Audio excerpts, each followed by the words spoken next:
لله رب العالمين والصلاة والسلام على أشرف الأنبياء والمرسلين نبينا محمد وعلى آله وصحبه أجمعين أما بعد. Premièrement, la première des choses avec laquelle j'aimerais qu'on commence, Inch'Allah, c'est qu'on remercie Allah subhanahu wa ta'ala du fait qu'il nous ait permis, subhanallah, d'avoir une assise similaire et de faire des bonnes actions durant cette journée très spéciale et très grandiose. Et le croyant, celui qui croit en Allah Azza wa Jal, comme les savants l'ont décrit, il est comme tajir, il est comme le commerçant. Et le commerçant intelligent, il attend toujours les périodes où son commerce va le mieux marcher. Et il va donner le plus d'efforts à ces moments-là. Donc, similairement pour le croyant, similairement pour celui qui croit en Allah Azza wa Jal, il va attendre les moments où Allah Azza wa Jal accorde plus de récompenses, où Allah Azza wa Jal, sa miséricorde touche encore plus de personnes, où Allah Azza wa Jal affranchit encore plus d'individus du feu, et il va y mettre tous les efforts qu'il peut mettre à ces moments-là, bi'idhnillahi Azza wa Jal. Et s'il arrive à mettre des efforts à ce moment-là, s'il arrive à en faire, s'il arrive à faire de bonnes actions, alors en réalité, tout le bienfait revient à Allah subhanahu wa ta'ala seul. Ça ne revient pas à nous, pas à notre force, pas à notre intelligence, pas à notre soi-disant piété. Tout vient d'Allah Azza wa Jal.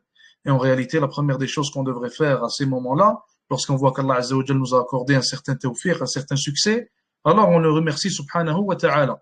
Et nul d'entre nous certainement ne réussira à adorer Allah Azza wa Jal ou alors à le remercier comme il se doit. Subhanahu wa Azza wa Jal.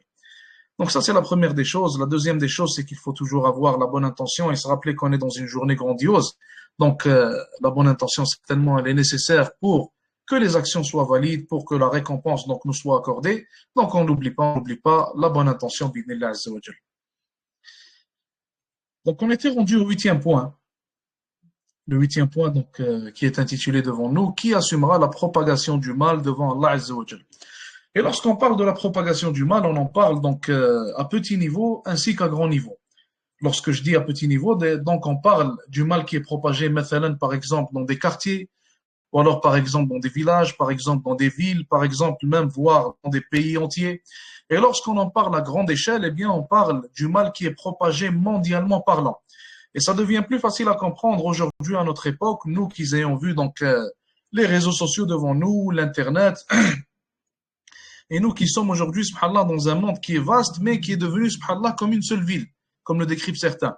Donc, c'est comme si on vivait tous ensemble, subhanallah, car on a tous accès à tout, en réalité. On a tous accès à tous les endroits, on a accès donc à tous les magasins à travers la terre, on a accès à toutes les personnes qu'il y a sur terre. Il suffit de leur envoyer un message et c'est comme si tu étais avec la personne, subhanallah, alors qu'elle est à des milliers de kilomètres de toi.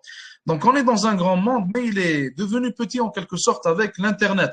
Et l'Internet, certainement, il a énormément de bienfaits. Et le meilleur bienfait avec lequel on peut bénéficier donc de cet Internet-là, c'est la propagation de la religion d'Allah Azza wa Jalla, la propagation de l'islam, la propagation de la aqida correcte. Donc, ça nous devient plus facile avec ces outils. Mais en réalité, l'Internet, c'est aussi un couteau à double tranchant.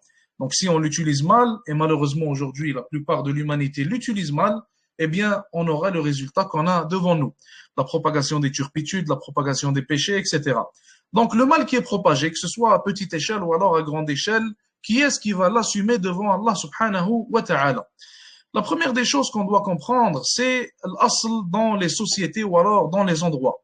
L'asl, lorsqu'on parle de asl, on parle de l'état initial ou alors l'état normal dans lequel devrait être toute société, dans lequel devrait être tout environnement. Donc, ou plutôt à l'image que devrait être tout environnement en quelque sorte. L'asl dans la société, c'est qu'elle soit sur la religion d'Allah Azza wa Jal. Et là, je parle après la révélation de l'islam, et je parle certainement des sociétés dans les pays musulmans. L'asl, après la révélation, après l'envoi de Muhammad sallallahu alayhi wa sallam, après que l'islam se soit propagé, en quelque sorte, il ait eu le contrôle de tous ces endroits-là qu'on appelle aujourd'hui les pays musulmans, eh bien certainement, l'asl normalement, c'est que l'islam soit apparent et soit appliqué dans ces sociétés-là. Qui dit que l'islam est apparent et appliqué dans ces sociétés-là dit que certainement les péchés ne doivent pas être vus. On ne parle pas d'une société sans péché, ça c'est une impossibilité. Et il faut savoir, comme on l'a dit dans les cours passés, que même à l'époque du prophète sallallahu alayhi wa sallam, même dans la meilleure des sociétés qu'il gouvernait alayhi salatu wa sallam, et dont les compagnons radiyallahu ta'ala anhum étaient les citoyens, eh bien certainement, même à ce moment-là, il y avait des péchés. Donc l'éradication des péchés, ça c'est une impossibilité. Mais faire en sorte que les péchés ne soient pas vus, ça c'est possible. Et c'est là le point duquel nous parlons en ce moment. Normalement, une société musulmane devrait ressembler à la société des compagnons, radiyallahu ta'ala anhum. Et si elle n'y ressemble pas, alors elle fait son maximum pour se rapprocher le plus possible de la société dans laquelle vivaient les compagnons, radiyallahu ta'ala anhum wa ardahum. Et on n'est pas là pour expliquer donc dans quelle société est-ce qu'ils vivaient, on veut juste donner l'image générale. On parle là d'une société où l'islam est apparent, où l'islam il est Saïd. Lorsqu'on parle de Saïd, on dit qu'il est maître dans cette société-là. Donc, on juge par l'islam, on comprend par l'islam, on pense par l'islam. Tout passe par l'islam en réalité. Tout passe par la religion d'Allah Azza wa Jal. On s'habille islamiquement, on parle islamiquement, on prie comme des musulmans, les mosquées sont remplies. Donc, ce qu'on voit à l'extérieur, c'est la piété et non pas la tyrannie et la rébellion contre Allah Azza wa Jal. On ne voit pas donc de mazahir, on ne voit pas donc d'exemples de péchés majeurs qui sont propagés à l'extérieur comme ils le sont aujourd'hui de manière publique. Donc on n'insulte pas billah, Allah Azza wa Jal et sa religion de manière publique comme on le voit aujourd'hui. Donc là, dans la société, l'état initial, c'est qu'elle est à l'image de l'islam. Normalement, elle est à l'image de l'islam, ou alors elle essaie de s'en rapprocher le plus possible. Et le meilleur exemple, c'est la société des compagnons, radiyallahu ta'ala anhum. Maintenant, on a le contre-exemple, on a l'exception à la règle. L'exception à la règle dans laquelle nous vivons aujourd'hui dans la plupart des pays musulmans. Quelle est l'exception à la règle dans ce cas-là? L'exception à la règle, c'est une société dans un pays musulman qui n'a rien d'islamique. Une société dans un pays musulman où le Coran n'est pas le maître, où le Coran n'est pas la chose à laquelle nous revenons en tant que musulmans et nous faisons d'elle notre juge. Une société où l'islam, donc, il est seulement apparent. On a seulement, donc, certains qamis qu'on voit par-ci et par-là, mais en réalité, l'idéologie n'est pas islamique, la manière de penser n'est pas islamique, la manière de parler n'est pas islamique, les projets ne le sont pas non plus, les buts ne le sont pas non plus, l'éducation des enfants ne l'est pas, les endroits par lesquels passe l'éducation, comme les écoles, les universités, etc. Donc, encore une fois, ce n'est pas l'islam qui est propagé là-bas, ce n'est pas une idéologie islamique, mais plutôt une idéologie comme on le voit aujourd'hui dans nos pays occidentaux, une idéologie occidentale. On a expliqué dans les cours passés donc pourquoi est-ce qu'on en est arrivé là, comment est-ce qu'on est arrivé. On a expliqué brièvement en réalité pourquoi est-ce qu'on en est arrivé là. Et d'ailleurs, la prochaine dawra, subhanallah, qu'on va commencer, bi'idnillahi azza wa jal, si Allah nous le permet, c'est une dawra sur le danger des écoles occidentales. Et alhamdulillah, rabbil alamin, subhanallah, les savants, il y en a certains qui en ont déjà parlé. Et c'est là qu'on voit, subhanallah, qu'un savant voit loin et qu'il pense loin. Parmi les savants qui en ont parlé, مثلا Cheikh Bakr Abou Zayd, rahmatullahi ta'ala alayh, qui était connu donc pour son savoir, qui était connu, subhanallah, pour sa piété, rahmatullahi ta'ala alayh. On a aussi Cheikh Ahmed Moussa Djibril, qu'Allah Azza wa Jal le préserve, qu'Allah Azza wa Jal le récompense. Donc, c'est un cheikh anglophone pour ceux qui sont intéressés à l'écouter. Et d'autres savants certainement. Mais les deux principaux livres sur lesquels on va se baser, c'est les livres de ces deux mashaykh-là. Donc, on va en parler, inshallah ta'ala, et ça nous expliquera, ou plutôt on pourra faire des liens entre ces deux dawrat-là. On pourra faire un lien entre l'amr bil ma'ruf ou le nahy anil munkar, ou plus spécifiquement entre le taqsir, entre les manquements que nous avons vis-à-vis de cette obligation-là et les conséquences de ces manquements. Et on pourra aussi faire un lien avec donc ce qui est propagé par ces écoles occidentales-là, le munkar qui est propagé par ces écoles-là, et par donc leur curriculum qui nous sont imposés aujourd'hui dans les pays musulmans. Donc ils sont imposés à différents degrés. Ils sont imposés à différents degrés. Si on regarde maintenant la Tunisie, on la prend pour exemple, et on la compare avec l'Arabie Saoudite, eh bien certainement le curriculum occidental est imposé en Tunisie bien plus qu'il n'est imposé en Arabie Saoudite. Et lorsqu'on parle du fait qu'une chose soit imposée plus dans un endroit que d'un autre, ou plutôt qu'à un autre, eh bien il faut savoir que les Occidentaux, comme on l'a cité auparavant, font des études. Avant d'appliquer un plan ou un autre à un certain pays, ils étudient le pays, ils étudient donc les gens qui vivent dans ce pays-là, ils étudient donc les minorités religieuses, les minorités ethniques qui vivent dans ce pays-là, ils étudient donc l'histoire de ces gens-là, ou alors ils étudient les événements récents qui ont eu lieu, comme maintenant en Algérie. En Algérie, on a la guerre civile qui a eu lieu dans les années 90, et bien cette guerre civile-là, elle a été utilisée pour propager par après le maîtrisme en Algérie. C'est une version de din soft, donc qui ne fera pas revenir dans la guerre civile, qui fera pas en sorte qu'il y aura donc des morts comme il y a eu en 90, mais ça va quand même satisfaire l'individu et lui faire penser qu'il est encore sur la bonne religion. Donc le meilleur plan pour eux en Algérie, ça a été le maîtrisme. En Tunisie, ce n'est pas le métralisme, c'est une autre histoire. On propage le libéralisme à tout va. Et on propage même ridda, l'apostasie publiquement. Le président maintenant en Tunisie, il va aller à la télé et il va nous dire que le jeûne de Ramadan n'est pas une obligation, on ne jeûne plus Ramadan. Dans certains pays, ça c'est une impossibilité. L'Occident ne rêverait même pas de pouvoir appliquer une telle chose qu'ils ont appliquée donc en Tunisie, un tel plan, dans d'autres pays. Maintenant au Yémen, maintenant en Arabie Saoudite, qui sont encore accrochés à leur religion, et là je parle bien du peuple et non pas de El Saloul. Donc les gens qui sont accrochés à leur religion vont catégoriquement refuser une telle parole venant de leur président, venant de leur roi, et certainement ça peut les pousser même à aller plus loin. Donc le rejet de cette parole pourrait même créer une guerre civile. Donc ils savent bien avec qui se comporter et comment se comporter, et ils savent bien comment appliquer les plans et où les appliquer. Donc ça, il faut qu'on y fasse attention, nous en tant que musulmans, il faut qu'on comprenne tout cela. Et tout ce qu'on est en train de dire, c'est relié à notre dawra. Donc l'amr bil ma'rouf wa nahy anil munkar. Si moi je veux appeler au convenable et interdire le blâmable et que je ne sais même pas pourquoi est-ce qu'il y a tel blâmable dans tel endroit, eh bien, je suis mal parti. Si je ne sais même pas pourquoi est-ce que dans tel pays, il y a plus de pratiques musulmanes ou plutôt pratiques islamiques que dans d'autres pays, je suis encore une fois mal parti. Si je comprends pas pourquoi le curriculum dans certains pays, il est complètement occidental, tandis qu'en Arabie Saoudite, il y a un curriculum islamique, encore une fois, comme ils l'appellent light, eh bien, je ne sais pas, je ne vais pas savoir comment commencer à, en quelque sorte, réfuter tout cela ou alors avertir contre tout cela. Eh bien, encore une fois, je serai très mal parti. Eh bien, le musulman, il doit faire des études à propos de ces choses-là, les comprendre, donc analyser en réalité les causes, les conséquences de tout ce qu'on voit devant nous. Le musulman, il n'est pas, c'est pas un individu donc qui se bande les yeux et qui marche comme ça, subhanallah, les yeux bandés sans comprendre où il va, et il tombe dans tous les trous donc, par lesquels il passe. Le musulman n'est pas comme ça. Le musulman, normalement, comme le Nabi alayhi salatu salam, il a dit Al-hikmatu dallatul mu'min. Donc, le hikmah, la sagesse, en réalité, elle appartient à qui? Elle appartient au musulman. Même s'il la trouve autre part, il la trouve chez autrui, eh bien, en réalité, elle lui revient de droit. Donc, les sociétés actuelles, comme on a dit, ils sont l'exception à la règle. On a l'asl, normalement, l'état initial d'un pays musulman, c'est que l'islam, il est maître dans ce pays-là. Donc, il est maître de toutes les manières possibles. On juge par l'islam, on voit l'islam à l'extérieur. L'islam, il est public. Si je sors dehors, maintenant, et que je cite certaines choses faisant partie de la croyance des musulmans, eh bien, je ne suis pas censé me faire emprisonner dans un pays musulman. Sauf que c'est le cas aujourd'hui, car l'islam, il n'est pas maître dans la plupart des pays musulmans, comme on l'a déjà cité auparavant.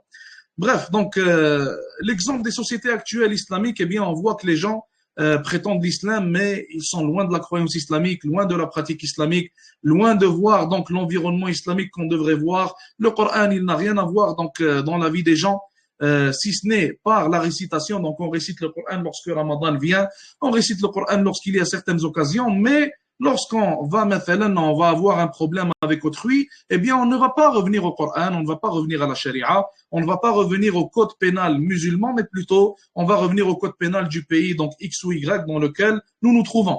Et ça, c'est une problématique. Et ça nous montre en réalité que l'islam, il n'est qu'apparent dans ces pays-là. Et le fait que dans certaines constitutions, on voit qu'il est écrit que l'islam est la législation, ou alors la source de la législation, ne veut pas dire que c'est vrai. Maintenant, certains frères, lorsque on leur parle de cette problématique, eh bien, il va dire que dans tel pays du Khalid, du Golfe, eh bien, ils ont dit que le Coran, c'est leur constitution.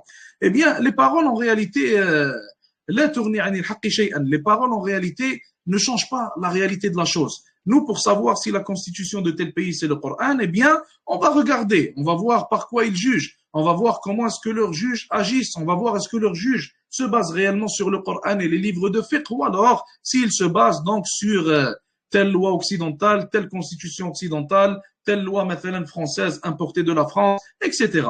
Donc, le fait de prétendre une chose ne fait pas de cette prétention une réalité. Il faut vérifier et voir si cette prétention est vraiment vraie.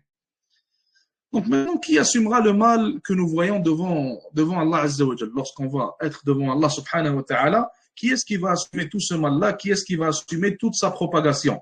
La réponse simple qu'on va entendre habituellement, c'est que celui qui a propagé le mal va l'assumer devant Allah Azza wa Jal, n'est-ce pas? Et si je vous demande la question, avant de donner une réponse, Inch'Allah Ta'ala, je vous demande cette question à vous. Qui est-ce qui va assumer la propagation du mal que nous voyons devant nous, que nous voyons dans nos sociétés, devant Allah subhanahu wa ta'ala, d'après vous?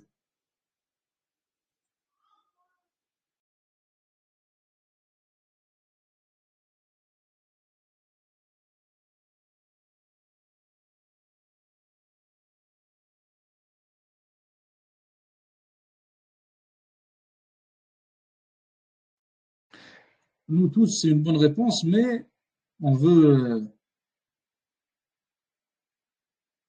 Wa alaykoum salam wa rahmatullahi wa barakatuh. On veut une bonne division de cette réponse-là. Et on en a déjà parlé d'ailleurs dans les cours passés. Là, ce qu'on est en train de faire, c'est qu'on est en train de mettre, Inch'Allah, chaque idée à sa place. Pour qu'on puisse tirer le plus de bénéfices, bi'idhnillah azza wa jal, de cette série-là. Donc, nous tous, certainement, oui. Nous tous, c'est la bonne réponse, d'une manière générale. Mais là, on veut spécifier. C'est qui, nous tous? Est-ce qu'on va assumer ce mal-là d'une manière égale devant Allah azza wa jal? Est-ce qu'on va assumer tout le mal devant Allah azza wa jal, ou certains individus vont assumer plus de mal que d'autres? Comment ça se passe? Certainement, on ne va pas tous assumer la même chose. Et on ne va pas tous assumer la même quantité de mal. Et on ne va pas tous assumer de la même manière. Certainement pas. Et on peut se donner l'exemple maintenant du moment où un péché est commis. C'est un exemple similaire. Lorsque maintenant un individu, ou plutôt deux individus commettent un péché, une personne commet ce péché-là chez elle, là où personne ne la voit. Une autre personne commet le même péché, mais au masjid, à l'intérieur de la mosquée. Certainement, d'une manière générale, celui qui l'a commis à la mosquée, sans prendre compte d'autres critères, celui qui fait le péché à la mosquée, eh bien, il est bien plus pécheur aux yeux d'Allah Azza wa Jal que celui qui l'a commis chez lui. Pourquoi? Parce que là, on a un critère qui vient aggraver le mal. Quel est ce critère-là? C'est l'endroit sacré dans lequel il s'est trouvé. Et le fait qu'il n'a pas respecté la sacralité de cet endroit.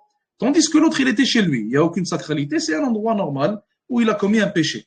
Mais il reste pécheur pour les péchés qu'il a commis. Donc, il n'a pas en quelque sorte, si vous voulez l'appeler comme ça, ce critère aggravant, donc le péché, rajoutant encore plus de péché. De la même manière, lorsqu'on est un savant, et lorsqu'une autre personne n'est pas un savant, eh bien, les deux, on va devoir blâmer le blâmable qu'on voit devant nous. Sauf que le savant, il a plus de responsabilités. Pourquoi? Car il y a des critères faisant en sorte qu'il a plus de responsabilités. Premièrement, le pacte qu'il a entre lui et Allah Azza wa Jal, le pacte qu'Allah Azza wa Jal a cité dans le Coran, que les savants de Banu Israël n'ont pas respecté. Deuxièmement, la connaissance et le savoir qu'Allah Azza wa Jal lui a accordé. Troisièmement, la sagesse qu'Allah Azza wa Jal lui a accordée. Quatrièmement, le statut qu'Allah Azza wa Jal lui a accordé. Et on peut continuer, il y a beaucoup plus de points, mais on va s'arrêter là, Inch'Allah. Donc l'idée à comprendre, c'est que il y a des critères faisant en sorte qu'un individu devra assumer devant Allah Azza wa Jal plus qu'un autre individu. Donc il y a certaines qualités, si tu les as, tu vas assumer plus que certains à qui Allah Azza wa Jal n'a pas accordé ces mêmes qualités-là. Une autre personne, maintenant, qui n'a pas blâmé ce péché-là que le même savant n'a pas blâmé, cette personne-là n'a pas la connaissance que le savant il a, elle n'a pas son statut, elle n'a pas sa sagesse, elle n'a pas son expérience, elle n'est pas vue de la même manière devant les gens, et bien certainement devant Allah Azza wa Jal, le fait qu'elle ne blâme pas ce blâmable-là, c'est un grand péché, mais elle ne sera pas aussi pécheresse que le savant. Donc on commence point par point. Le premier point, les propagateurs du péché, et ça c'est le point principal certainement. S'il n'y a pas de propagateur, alors le péché ne peut pas se propager. Donc la première personne qui est tenue en compte, qui est tenue responsable à propos de ce péché-là, c'est l'individu qui vient de le propager. On prend un exemple avec la musique, avec les chanteurs, avec les rappeurs, comme les aiment bien beaucoup aujourd'hui. Donc les rappeurs, sans eux, il n'y a pas de rap. Le rap aujourd'hui, tous les dégâts qu'il fait dans la société, et tous les dégâts qu'il fait spécifiquement chez les jeunes, et spécifiquement chez les jeunes musulmans, les jeunes arabes, les jeunes non-arabes musulmans, que ce soit en Europe ou alors autre part, eh bien ce rap-là, il vient de quelque part, il a une source. De quelle source est-ce que ce rap-là vient? Il vient d'un rappeur. Le rappeur sera la première personne qui est tenue responsable de tout ce mal-là qu'il aura propagé. Tous les crimes qui sont faits à cause du rap qu'il a rappé, tous les crimes qui sont faits à cause des musiques dans lesquelles il a appelé les gens à commettre des crimes, appelé les gens à tuer, appelé les gens à braquer, appelé les gens à tirer, appelé les gens à faire des choses, donc à rentrer dans des gangs, à rentrer dans des guerres de gangs. Toutes ces choses-là, subhanallah al-azim, qui ont été propagées à cause de son rap, plus le fait que le rap soit haram, donc c'est une musique, eh bien il sera tenu responsable et sera tenu en compte pour chacun de ces péchés-là, devant Allah Azza wa Jal. Il est la première des personnes qui sera tenue en compte. Deuxièmement, et certainement il est tenu en compte, pourquoi? Parce que lui, il a eu un choix à faire. Allah Azza wa Jal lui a accordé un choix. Allah Azza wa Jal ne va jamais châtier un individu s'il n'a pas eu le choix entre le bien et le mal. Lorsque tu es forcé à faire le mal, tu n'es pas châtié. Allah Azza wa Jal lui a accordé le choix entre le bien et le mal. Le bien qui aurait été de ne pas rapper, de ne pas rentrer dans ce monde-là, de ne pas commettre ce péché et propager tout ce qu'il a propagé. Le deuxième choix qui fut le fait de rapper, de gagner la popularité, de gagner l'argent haram ou billah, de gagner donc tout ce que ces gens-là gagnent. Et certainement, la conséquence, c'est que tu seras pécheur auprès d'Allah Azza wa Jal et que tu porteras le fardeau de tous ceux qui vont te suivre. Et lui, il a choisi le deuxième choix, tout simplement. Donc, Dieu a son choix, il est la première personne tenue responsable devant Allah Azza wa Jal et la première personne qui assumera la propagation de ce mal-là. Deuxièmement, ceux qui peuvent contrer ce mal-là, mais ne font rien. Ceux qui peuvent contrer ce mal-là, mais ne font rien. Et ces gens-là sont des catégories différentes. On a parfois les savants qui ne veulent pas blâmer le blâmable. Pourquoi est-ce qu'ils ne veulent pas le blâmer? Parce qu'ils ne veulent pas, mathalan, perdre leur statut. Ils ne veulent pas perdre, pour certains, mathalan, leur paye. Ils ne veulent pas avoir, par exemple, des problèmes avec les gens. Ils ne veulent pas avoir des problèmes avec certains gouvernements. Donc, ça dépend de l'individu, ça dépend de la situation. Cheikh Ibn Uthaymin, rahimahullah, il a dit que les savants sont de trois types. Il a dit qu'il y a des savants qui sont savants de la Ummah. Les savants de la Ummah, qui sont-ils? C'est les gens qui émettent des fatawa pour plaire à la Ummah, donc pour plaire aux gens. Il y a des savants qui sont ulama salatin, comme on les appelle en arabe, donc les savants du sultan. Ces gens-là émettent des fatawa pour plaire au sultan, plaire au gouverneur, et c'est ce qui les importe en réalité. Donc leurs fatawa ne sont pas émus pour Allah Azza wa Jal, mais plutôt pour le sultan. Et ils veulent bénéficier du sultan d'une manière ou d'une autre, que ce soit par l'argent, par la popularité, par la sécurité, etc.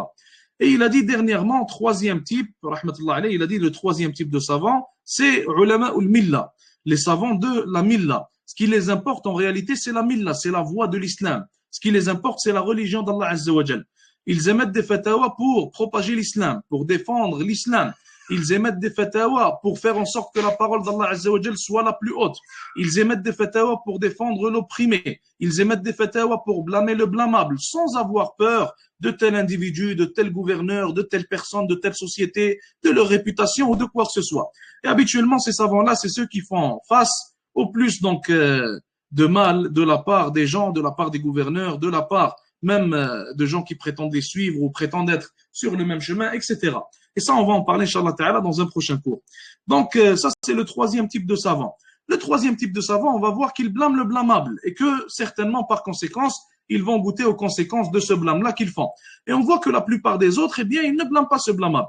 On revient toujours à la même histoire qu'on cite habituellement. L'histoire de l'imam Ahmed et de sa mihna. Donc, de l'ibtila, du test qu'Allah Azza wa Jal a décrété à l'imam Ahmed. L'imam Ahmed est resté ferme sur le fait que le Coran est la parole d'Allah Azza wa Jal. Il est resté ferme sur la croyance d'Ahlus Sunnah wal Jama'a, tandis que beaucoup de savants dans son temps ne sont pas restés fermes. Et d'ailleurs, ils ont même vendu leur religion pour plaire au gouverneur. Donc beaucoup d'entre eux ont vendu leur religion, ils ont dit ce que le gouverneur il voulait, ils ont donné les fatwas que le gouverneur leur demandait de donner, leur demandait d'émettre. Ils ne se soucient pas ou ne se sont pas souciés d'Allah Azza wa Jal, ni de son châtiment, ni du fait qu'ils vont le rencontrer un jour. L'imam Ahmed, il n'a pas fait ainsi. Et l'imam Ahmed, il était un seul homme. Certainement, il y avait d'autres individus, mais c'est lui qui est devenu en quelque sorte la star de ce test-là et de cet événement-là. L'imam Ahmed, il était seul et il a contré tout ce mal-là seul. Et il est resté ferme contre ce mal-là seul. Tandis qu'à son époque, la plupart des savants, eh bien, ils ont vendu leur religion. Et ils sont allés même plus loin que cela. Certains sont même allés voir le gouverneur dans son temps. Et ils voulaient tellement plaire au gouverneur, au lieu de chercher à plaire à Allah Azza wa Jal. Ils voulaient tellement plaire au gouverneur qu'ils lui ont dit, l'imam Ahmed, c'est un khariji, tue-le et c'est moi qui assumera ce que tu fais. Donc, c'est moi qui assumera son meurtre devant Allah Azza wa Jal. Donc, ce que je veux qu'on comprenne aussi par ce point-là, un autre point à part, c'est que al-kathra ou alors al-qilla ne sont pas une preuve.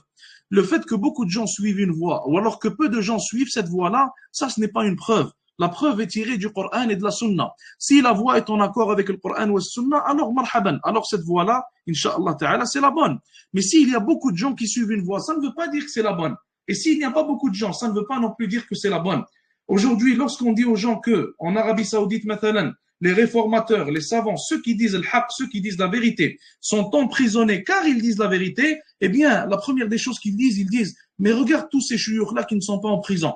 Est-ce que tu veux nous dire qu'ils ont tous tort? Eh bien, certainement, si tu n'as pas blâmé le blâmable, alors oui, tu as tort. Et le fait qu'ils soient beaucoup, c'est pas une preuve, c'est pas une preuve pour eux. Et ça ne les sauve pas non plus. Et d'ailleurs, Allah Azza wa Jalla dans le Coran, combien de fois est-ce qu'il a blâmé le grand nombre de gens et il a fait les éloges du petit nombre de gens? Allah Azza wa Jalla dit dans le Coran, wa qalilun min ibadiy ash-shakur. Et très peu parmi mes excusez-moi. Et très peu parmi mes serviteurs sont remerciateurs. Ça veut dire quoi? Ça veut dire que très peu remercient Allah Azza wa Jalla. Est-ce que ça veut dire que la plupart des serviteurs, la plupart des humains qu'Allah Azza wa Jalla a créés sont dans le tort? La réponse est oui. Et c'est Allah Azza wa Jalla qui nous le dit. Et dans d'autres versets, dans plein d'autres versets, Allah Azza wa Jalla cite clairement que Al-Kathra habituellement, le grand nombre habituellement, eh bien, ils sont en tort. Et même aujourd'hui, si on fait une comparaison, on est à peu près à 1 milliard, 1,5 milliard de musulmans, alors qu'il y a 6 milliards, 6,5 milliards de mécréants.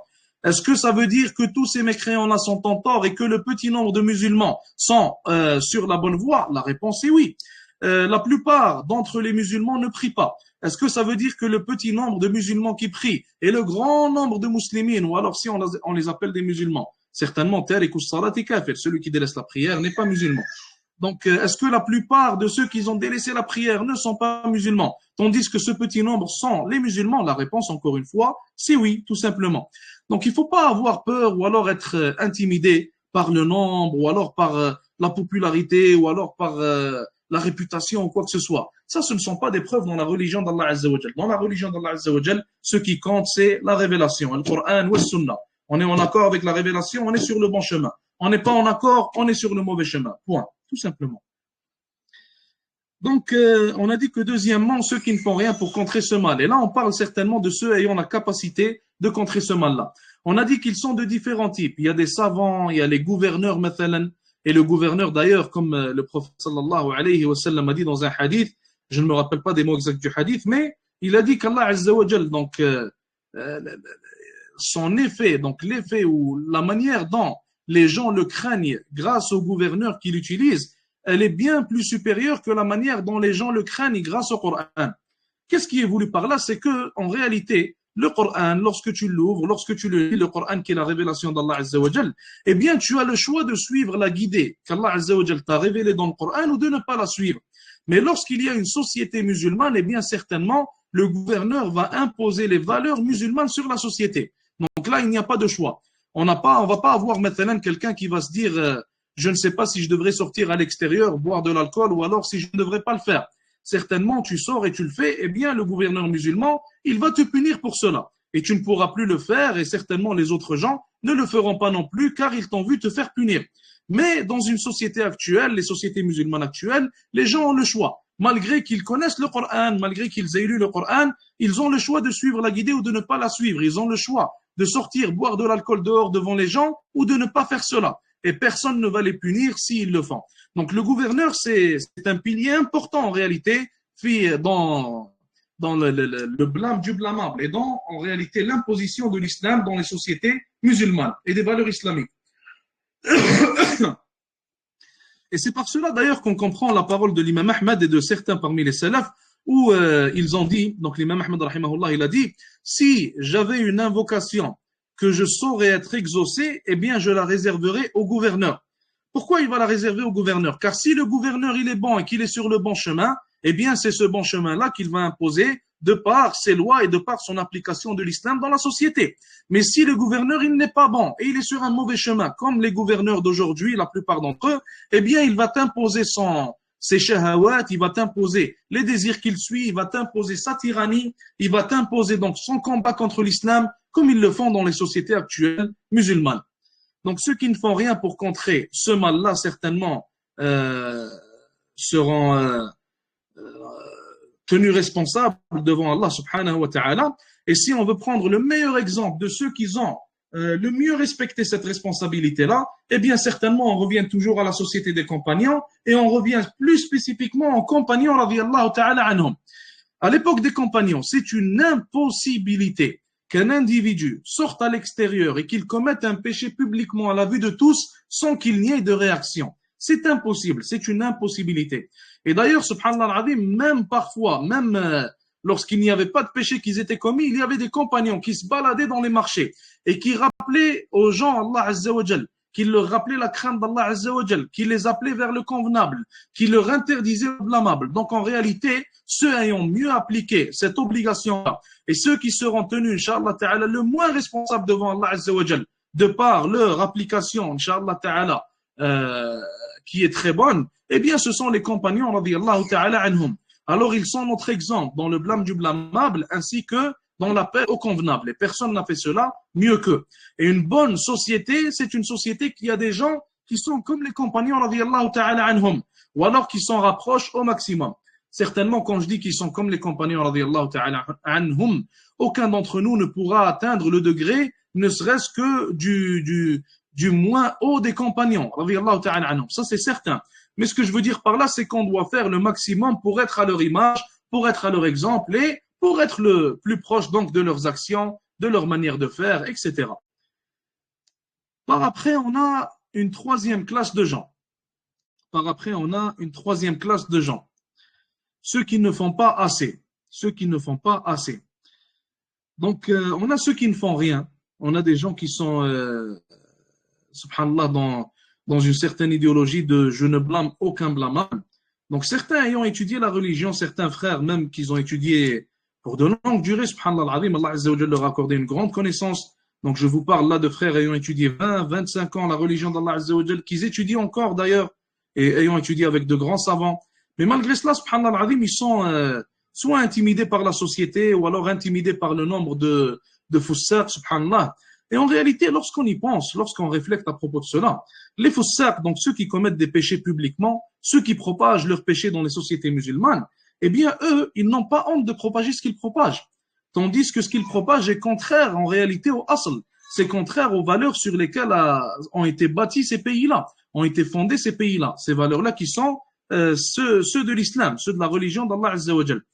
Mais, subhanallah, ce qui étonne, c'est que celui qui est sur la vérité, eh bien, lui, il a honte de sa vérité, il a honte de son islam, il a honte de propager la religion d'Allah Azza wa Jal, il a honte de la barbe, il a honte du niqab, il a honte de le porter devant tout le monde, il a honte d'aller en qamis, donc dans les endroits où il y a beaucoup de gens, parce que les gens vont le regarder, les gens vont parler de lui, les gens vont dire des choses, subhanallah, et lui certainement, son petit cœur fragile, il pourra pas supporter tout cela.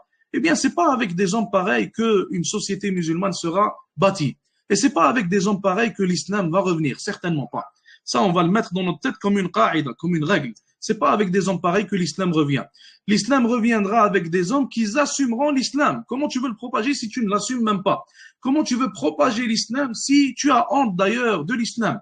Et subhanallah, aujourd'hui, je suis tombé sur une parole de ce qu'ils appellent donc le ministre de la guerre, comme ils l'appellent aux États-Unis. Normalement, c'est le ministre de la Défense, mais il a choisi de s'appeler ministre de la guerre. Donc lui, il vit dans un film, comme vous le savez, comme vous l'avez vu. Bref, leur ministre de la guerre, subhanallah al-azim, j'ai vu une de ses paroles et il a raison en réalité. Et normalement, nous, les musulmans, on est plus en droit de dire de telles paroles. Il a dit, ma foi en Jésus ne me fait pas honte. Ma foi en Jésus ne me fait pas honte. Ou alors, je n'ai pas honte de ma foi en Jésus. Et subhanallah al-azim, j'étais en train d'y penser et je me suis dit, lui, il n'a pas honte de sa foi en Jésus. Et nous, on a honte en notre foi en Allah Azza wa Jal. Lui, il n'a pas honte de suivre donc un faux chemin. Et nous, on a honte de suivre le vrai chemin, qui est celui avec lequel est venu Muhammad sallallahu alayhi wa sallam. Lui, il n'a pas honte. Et comme vous le voyez, il fait tout. Il fait, subhanallah, il fait vraiment tout son possible pour propager donc son christianisme extrême d'ailleurs, sa compréhension du christianisme. Mais nous, subhanallah al-azim, qui sommes sur la vérité, eh bien, on fait rien. Les musulmans, ils ne font rien. Les musulmans, ils préfèrent donc aller jouer au foot. T'en as un qui joue au foot, t'en as un donc qui dort à longueur de journée, t'en as un qui ne pense qu'à l'argent, t'en as un qui ne pense qu'à ouvrir d'autres commerces, t'en as un à peine s'il tient avec sa prière, subhanallah al-azim. Donc qui va donner victoire à l'islam? Si tout le monde, subhanallah al-azim, délaisse la religion d'Allah Azza wa Jal, si tout le monde en a honte, si personne n'a le temps pour la religion, alors qui va défendre l'islam? Qui va propager la religion d'Allah Azza wa Jal? Cette religion, elle a pu se propager autant car à un moment donné, les hommes qui vivaient à ce moment-là, ils ont tout délaissé, ils ont tout sacrifié et ils ont fait passer la religion d'Allah Azza wa Jal avant tout. Subhanallah al-Adim, lorsqu'on voit leurs paroles tellement impactantes, la parole maintenant de Salah ad-Din, rahimahullah. Un jour, il est dit que Ibn Shaddad, rahmatullahi ta'ala alayhi, qui est l'un des savants, il était face à la mer. Et il était en train de contempler, donc de regarder la mer et de contempler. Et il s'est rappelé de la parole des savants qui ont dit qu'il n'était pas permis de prendre le témoignage ou d'accepter le témoignage de la personne qui va dans la mer, de la personne qui monte sur un bateau et qui va dans la mer. Car pour eux, une telle personne était folle. Donc pour certains fuqaha, une telle personne était folle. Eh bien, subhanallah, Salah ad-Din est venu et il a vu Ibn Shaddad et il lui a parlé. Il y a eu une conversation entre eux.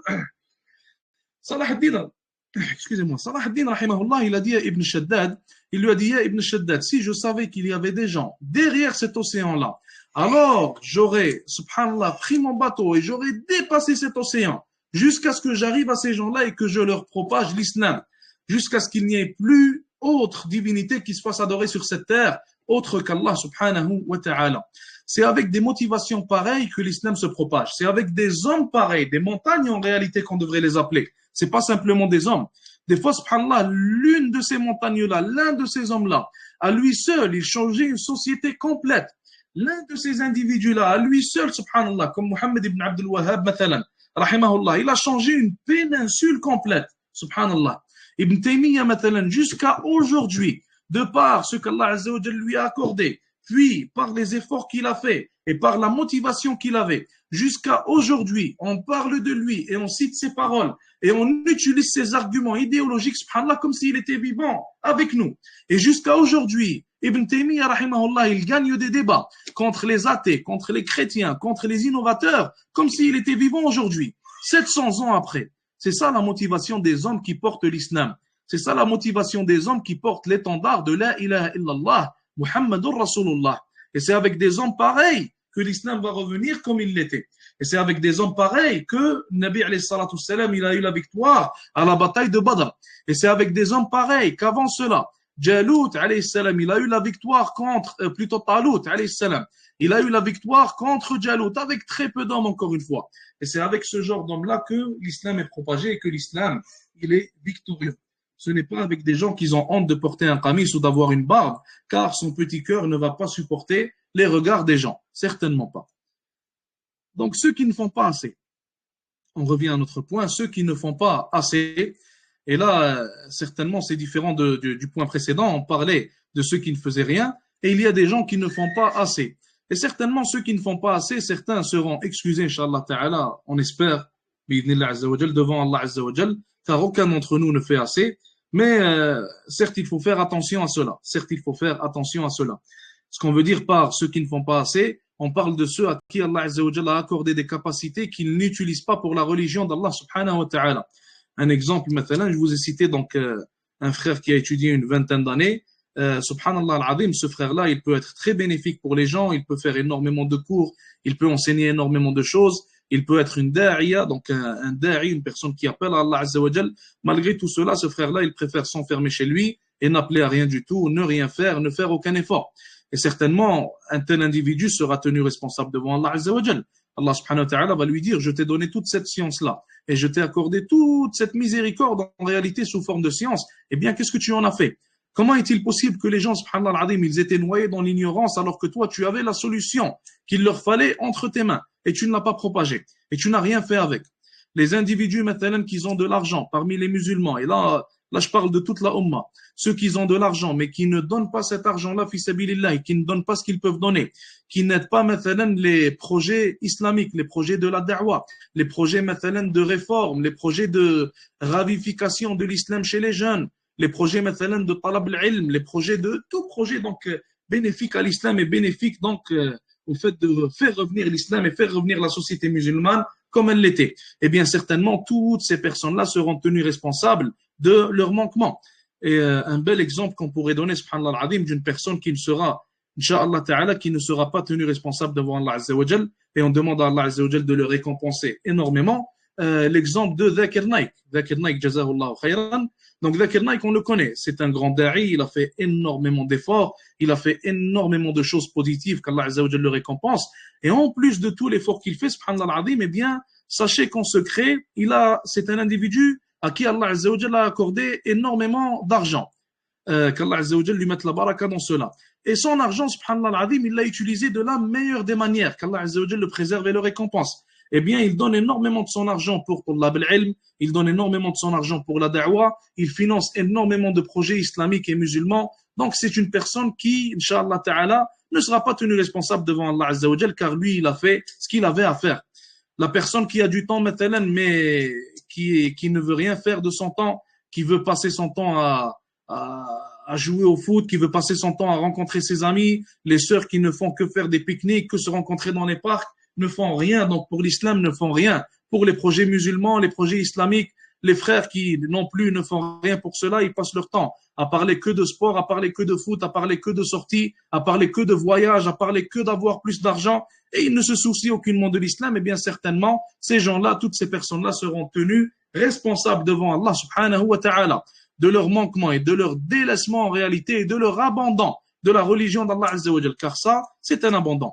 Et lorsqu'on regarde, subhanallah, comment les kuffars travaillent contre l'islam et travaillent contre la vérité, et lorsqu'on voit le temps qu'ils donnent, lorsqu'on voit les efforts qu'ils mettent, lorsqu'on voit, subhanallah, la motivation qu'ils ont, eh bien, subhanallah, on ne peut que s'attrister, être triste quand on voit les musulmans qui sont sur le haqq, sur la vérité, mais qui ne font en réalité quasi rien.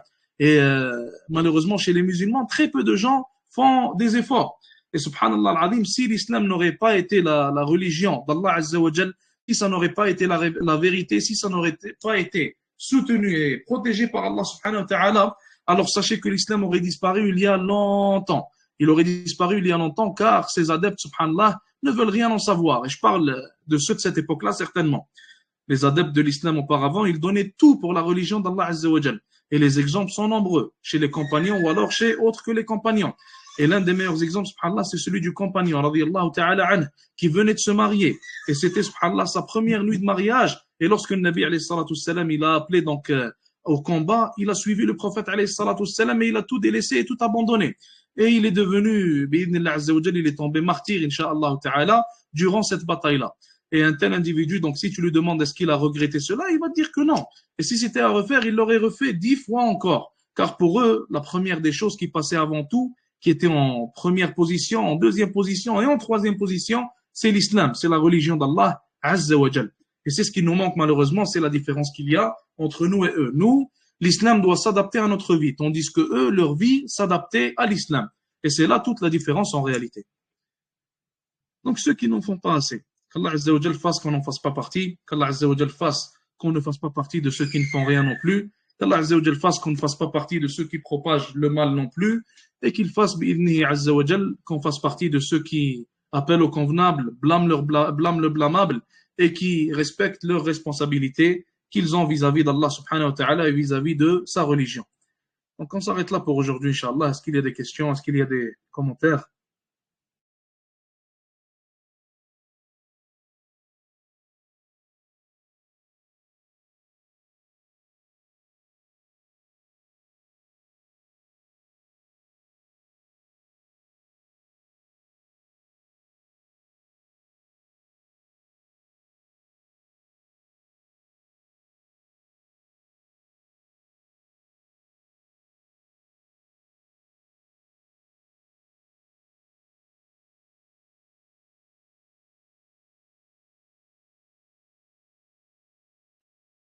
Pas de questions, pas de commentaires, on s'arrête là pour aujourd'hui. Jazakumullah khairan.